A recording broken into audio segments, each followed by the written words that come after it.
বাইরে ভাই, তুই স্বাধীনতা পাইছত বইলা, তুই মানুষের ছবিতে লালালালি করবি, হ্যাঁ, নাইস এন্ড অ্যাট্রাক্টিভ লাগবে খালি। তুই বাক স্বাধীনতা পাইছত বলে যা মন চায় তাই করবি। তুই পুরান ছবিগুলা তুই, এই কি স্বাধীনতা তো আমরা চাই নাই রে ভাই। যে স্বাধীনতায় মানুষে পুরান ছবিতে খালি নাইস এন্ড অ্যাট্রাক্টিভ লেখে, এই স্বাধীনতা তো আমরা চাই নাই রে ভাই। তোরা একটু থাইমা একটু পড়তে বয়। তোরা বাক স্বাধীনতা মানে আমি বুঝলাম না রে ভাই। তোরা 2024 সালে আছো, আমি মনে করাই দিতেছি 2024 সালে আছো। তুই 2012 সালের ছবিতে কি লেখা কমেন্ট করস? তখন বেড়া হা হা আবিষ্কার হয় নাই, কোন রিয়াক্ট আবিষ্কার নাই, খালি লাইক ছিল।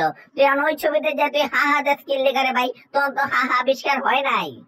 তখন তো এমনি করে পিকচার কমেন্ট করতে পারতো না মানুষে ভাই। মানে তুই গিফট দেস, ইয়া দেস, কমেন্ট করস নাইস এন্ড অ্যাট্রাক্টিভ, কি লেখা তুই লালালালি করস রে ভাই ছবিগুলা লয়া? কি লেখা তুই লালালালি করস? তোর কাম না থাকলে তুই পড়তে বয়, আর কাম থাকলে কাম কর। তুই মানুষের ছবিতে কি লেখা তুই এমন করবি রে ভাই? এই স্বাধীনতা আমি চাইনি না, এই স্বাধীনতা মানে এটার জন্য আবার আমার আন্দোলন করতে হবে শাহবাগে যায়, যে লালালালি জানে বন্ধ করে মানুষে। এর লেগে আমার আবার আন্দোলন করতে হবে। কে কে আমার সাথে যাবেন চলেন, কে মানুষের এই কমেন্টে বিরক্ত তিক্ত হয়ে গেছেন আমার সাথে আসেন, চলেন শাহবাগ যেমন। রি রি রি রি রি রি রি রি রি রি রা রা।